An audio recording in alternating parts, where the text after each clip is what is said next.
In 1998, stealth stepped out of the margins and into the mainstream. What had once been a quiet, almost experimental design philosophy suddenly had three champions: Thief, The Dark Project, Tenchu Stealth Assassins, and the unexpected resurrection of a franchise that hadn't surfaced since 1987. That resurrection was Metal Gear Solid. It didn't just popularize stealth, it framed what a video game could be. Shadow Moses felt grounded, cold, industrial, real. There were no glowing objective markers, no power fantasies drenched in spectacle. There was tension, isolation, and a man alone in the snow. Solid Snake wasn't invincible. He was capable, apprehensive, quiet. The game spoke in long-coded conversations about nuclear deterrence, genetics, information control. It treated the players like adults, and players responded. It was praised, studied, and revered. Solid Snake became more than a character. He became a symbol, so when a sequel was announced, it didn't feel like a routine follow-up. It felt inevitable. By the turn of the millennium, gaming stood at a threshold.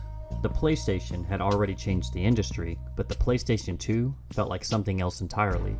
A leap, a generational reset, a promise of cinematic immersion that developers had only hinted at before.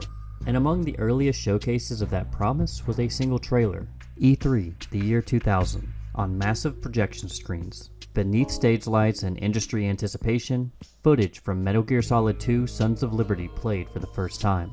It did not look like a game people were accustomed to seeing. Rain fell in sheets across a steel tanker deck. Individual droplets reacted to footsteps. Reflections shimmered on wet metal. Enemy soldiers searched dynamically with flashlights casting long, realistic shadows. Snake's suit clung to his frame as he moved through the storm. The audience didn't just applaud, they gasped. Because this wasn't incremental improvement. It felt generational. It felt like a future that had arrived early. And crucially, it centered Solid Snake. Not briefly, not ambiguously. The entire vertical slice, what would later become known as the Tanker chapter, featured him exclusively. Older, sharper, rendered in meticulous detail, the camera lingered on his face, on the bandana, on the cigarette smoke curling in the rain. Every visual cue reinforced the message. This is Snake's next mission. In the months that followed, the hype didn't spike, it accumulated. Gaming magazines dedicated cover stories to it. Screenshots were dissected frame by frame, and early 2000 forums, long before social media's algorithmic chaos, became spaces of speculation. People wondered what was the big shell, who were the new antagonists, how far would the technology go? But one assumption remained constant. Snake was the anchor. Konami's marketing never contradicted this. In fact, it reinforced it. Posters featured Snake prominently. Preview articles described new mechanics in terms of how Snake would use them. The demo disc, distributed widely, only included the Snake Tanker mission. Players replayed it obsessively. They learned guard patrol routes, experimented with physics, discovered hidden details, and every time they inhabited Snake, the demo became ritual. Anticipation turned into certainty. By late 2001, anticipation had matured into expectation. Pre-orders surged, midnight launches formed, and for many players, this just wasn't another game purchase, it was a cultural event. A reunion with a character who helped define modern gaming. Snake wasn't just returning, he was evolving. The myth was expanding, and myth, once established, is powerful. It carries emotional weight. It creates a sense of ownership. Players didn't just want more gameplay, they wanted continuity. They wanted to step back into a familiar identity, to once again inhabit the legend, and every piece of marketing suggested that they would. And that's what makes what followed so disruptive. Because when a story carefully constructs expectations over months, even years, it does more than advertise, it builds narrative trust. And trust, once broken, does not simply reset, it fractures. When the screen fades after the tanker mission, when Snake disappears beneath the ocean, when a new face replaces the icon on screen, the reaction isn't just a surprise, it's disorientation. Because the hype machine didn't merely promise a sequel, it promised a return to legend, and instead, it delivered uncertainty. And that uncertainty did not land quietly. It landed in living rooms late at night, in dorm rooms lit by CRT glow, in basements where demo discs had been replayed for months in anticipation. Players moved through the big shell waiting for the return, waiting for the reveal, waiting for the moment the camera would cut back to Snake reclaiming center frame, but it never came. Instead, Snake appeared at a distance, a supporting presence, a myth operating parallel to the player rather than through them. And for many, that distinction was unbearable. In the days following release, early internet forums filled with confusion. Not structured critique, not long-form analysis, but more of something like shell shock. There was a sense that something had gone wrong, that perhaps the real game was hidden behind completion, that maybe somehow Snake would return in the final act. Denial lingered longer than anger, but eventually the realization settled. Raiden was not a temporary perspective. He was the lens, and Snake was no longer yours to inhabit. It's easy now to reduce the backlash to impatience, to dismiss it as fan entitlement, but that oversimplifies what is happening. Because in 2001, sequels followed a familiar logic. You return to the hero, you expand their arc, and you deepen their legend. Metal Gear Solid 2 did something far riskier.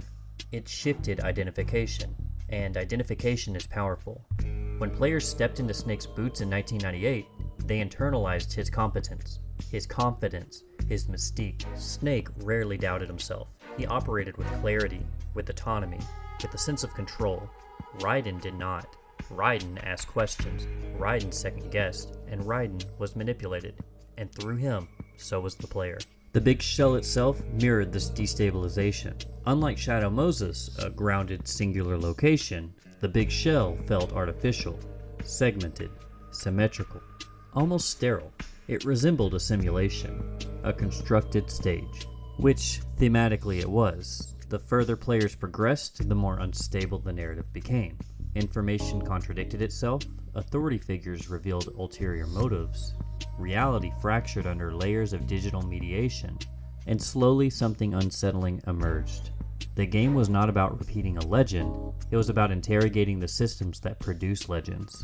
Raiden's entire identity is curated. His training occurs in VR simulations modeled after Shadow Moses. His understanding of heroism comes secondhand. He admires Snake the way players admired Snake, through stories, through mediated experience, through myth. The parallel is not subtle. Raiden believes he is stepping into history.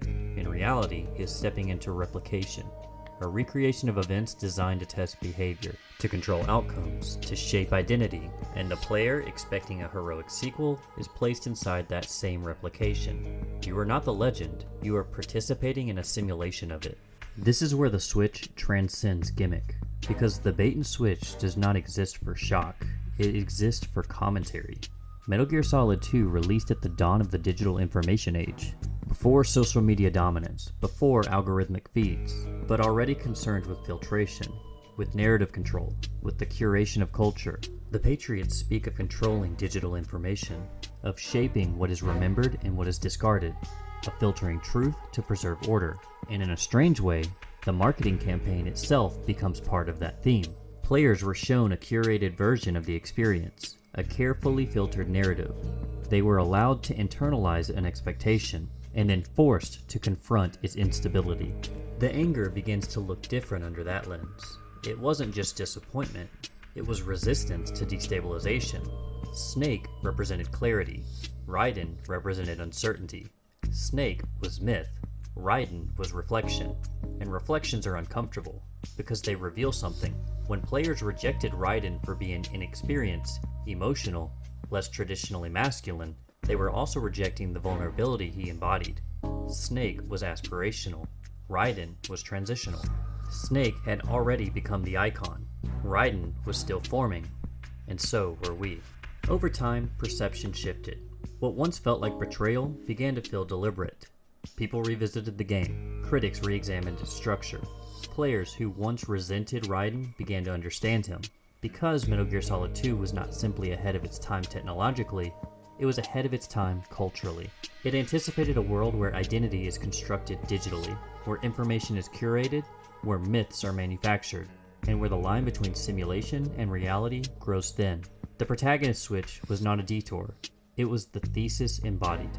And the protagonist switch became a door that many later games would try and open on their own, some stepping carefully through it in search of a deeper perspective, others pushing it wide for shock, but all acknowledging that it could, in fact, be opened. In the years that followed, other games would attempt similar ruptures.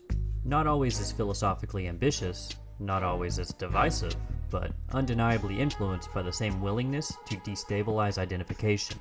In 2004, Halo 2 made a quieter but still controversial choice. Players expected to continue solely as Master Chief, the armored embodiment of stoic heroism.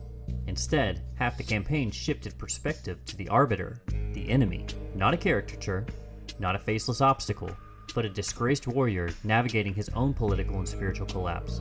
The reaction was familiar: confusion, resistance, a sense that something had been taken. But structurally, the shift accomplished something subtle. It dissolved certainty. The Covenant was no longer a monolith. The war was no longer morally simple. The player was forced to confront the possibility that the antagonist had interiority, that heroism is often positional, and that perspective reshapes morality. Years later, the technique would evolve into something even more confrontational. In The Last of Us Part 2, the switch is not even gradual. It's abrupt. It arrives at the emotional apex of vengeance. The player is aligned fully with Ellie, with grief, with rage, with justification, and then control is completely removed. The lens shifts to Abby, not briefly, not symbolically, but extensively. The game insists on inhabiting the person you have already condemned. This is not simply structural experimentation, it is enforced empathy. The backlash mirrored Metal Gear Solid 2 in intensity, but the reasoning had shifted. Where Raiden was criticized for replacing an icon, Abby was criticized for challenging allegiance. Both reactions share a common thread: the discomfort of perspective expansion. These protagonist switches perform a function. It either expands the world or interrogates the myth, or forces the player to reconsider who holds narrative centrality. The technique has matured. Sometimes it's thematic, sometimes it's structural, sometimes it's a marketing misdirection. But after Metal Gear Solid 2, it became imaginable, acceptable even. Not common, but possible. And in conclusion, that's what makes this technique so powerful. When done carelessly, it alienates. When done intentionally, it reframes. It forces the audience to renegotiate their relationship with the story. It asks why they expected what they expected, to confront the possibility that the hero they idolized was always in part a construction. The Raiden switch did not remove Snake, it repositioned him, from avatar to myth, and in doing so, it repositioned the player as well, from viewer to participant. If you enjoyed this video, consider liking and subscribing. It helps a lot more than you think. And as always, thanks for watching.